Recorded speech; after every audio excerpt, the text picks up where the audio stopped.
Shemika. Bible Games. Tanong 1. Tama o mali? 5 tinapay at 2 isda ang ginamit upang pakainin ang 5,000.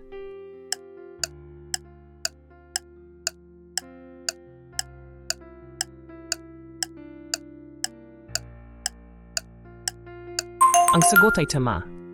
Marcos 6:41-44. At kinuha niya ang 5 tinapay at ang 2 isda, tumingala siya sa langit at nagpasalamat at pinagputol-putol ang mga tinapay at ibinigay sa mga alagad upang ihain sa harap ng mga tao, at ang mga kumain ng tinapay ay 5,000 lalaki. Tanong 2. Tama o mali? Nakakita si Pedro ng 1 shekel sa loob ng bibig ng isda.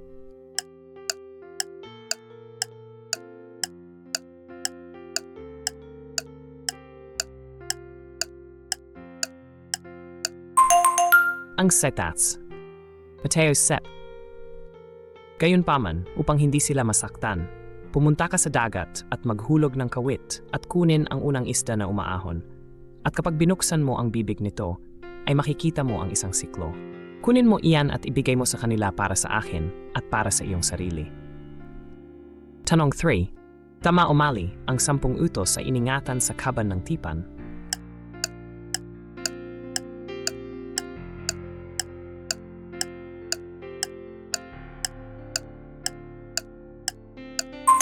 Ang sagot ay tama.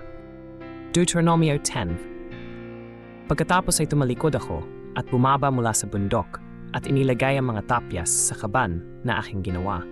At nariyan sila gaya ng iniutos sa akin ng Panginoon. Tanong 4. Tama o mali, 1 anghel ang dumating kay James ng hating gabi at tinulungan siyang makatakas mula sa bilangguan.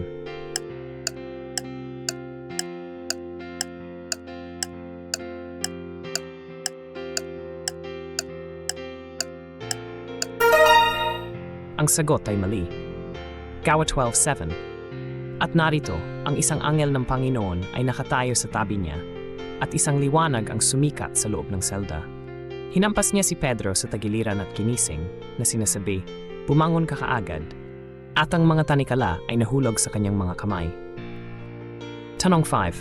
Tama o mali si Jesus ng autoridad na yurakan ang mga ahas at mga alakdan?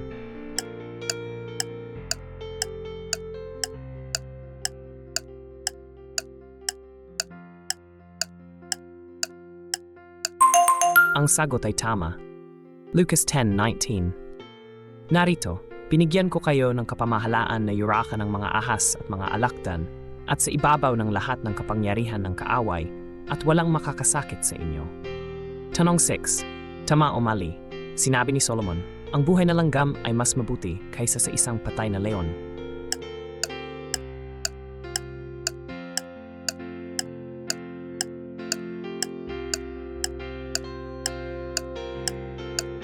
Ang sagot ay mali.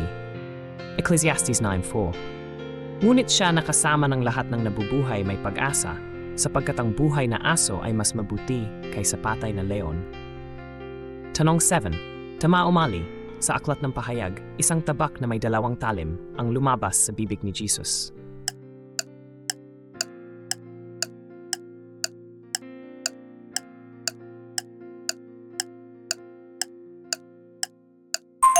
Ang sagot ay tama.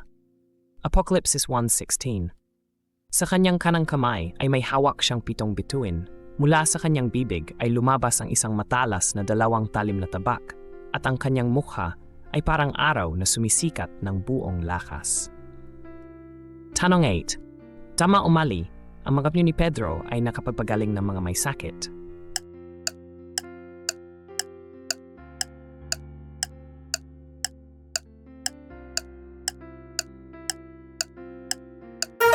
Ang sagot ay mali. Gawa 19:11-12. At ang Diyos ay gumagawa ng mga pambihirang himala sa pamamagitan ng mga kamay ni Pablo. Anupat, maging ang mga panyo o mga tapis na dumampi sa kanyang balat ay nadala sa mga may sakit. At ang kanilang mga sakit ay umalis sa kanila, at ang masasamang espiritu ay nagsilabas sa kanila. Tanong 9. Tama o mali, ang manna ay parang buto ng kulantro?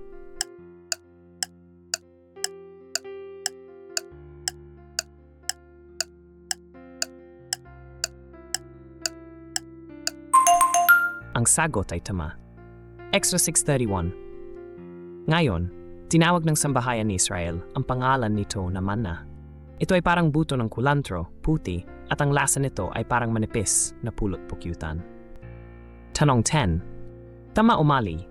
Ang mga uwak ay ipinagbili sa templo ng palayasin ni Jesus ang mga nagpapalit ng pera.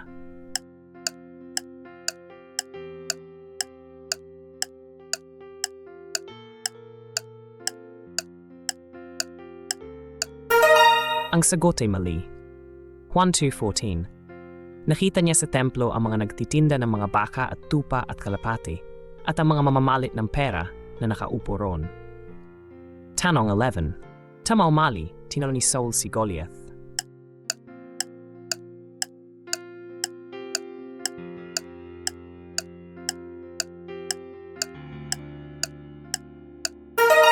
Ang sagot ay mali.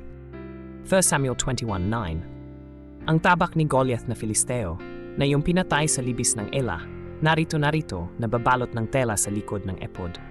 Kung kukunin mo iyan, kunin mo sapkat walang iba kundi iyan dito. At sinabi ni David, walang ganyan, ibigay mo sa akin. Tanong 12. Ang asawa ni Isaac ay si Rebecca.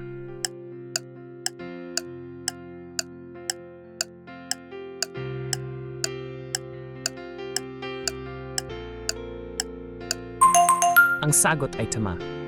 Genesis 24:67. At dinala siya ni Isaac sa tolda ni Sarah na kanyang ina at kinuha si Rebecca at siya ay naging asawa niya at minahal niya siya. Kaya't naaliw si Isaac pagkamatay ng kanyang ina. Tanong 13. Tama o mali, nanatili si Jesus sa lupa sa loob ng 40 araw pagkatapos ng kanyang muling pagkabuhay hanggang sa umakyat siya sa langit.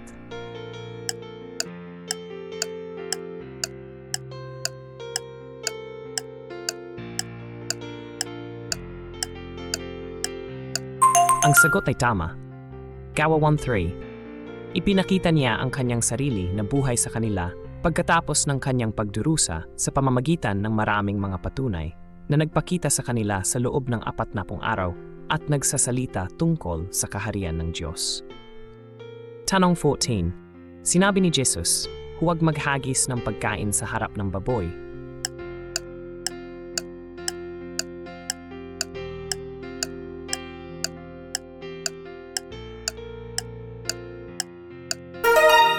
Ang sagot ay mali. Mas 6. Huwag mong bigyan ang mga aso ng bagay na banal at huwag mong ihagis ang iyong mga perlas sa harap ng mga baboy. Baka yurakan nila ang mga ito at bumalik upang salakayin ka. Tanong 15. Sa talinghaga ng buto ng mustasa, kapag ito ay naging puno, ay sisirain ito ng mga hayop.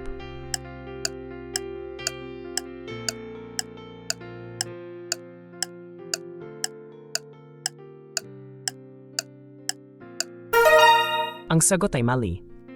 Mateo 32. Ito ang pinakamaliit sa lahat ng mga buto. Ngunit kapag ito ay lumaki ito, ay mas malaki kaysa sa lahat ng mga halaman sa hardin at naging isang puno. Kung kaya't ang mga ibon sa himpapawid ay dumating at gumawa ng mga pugad sa mga sanga nito. Tanong 16. Tama o mali? Hinampas ng mga sundalo ng tambo si Jesus sa ulo.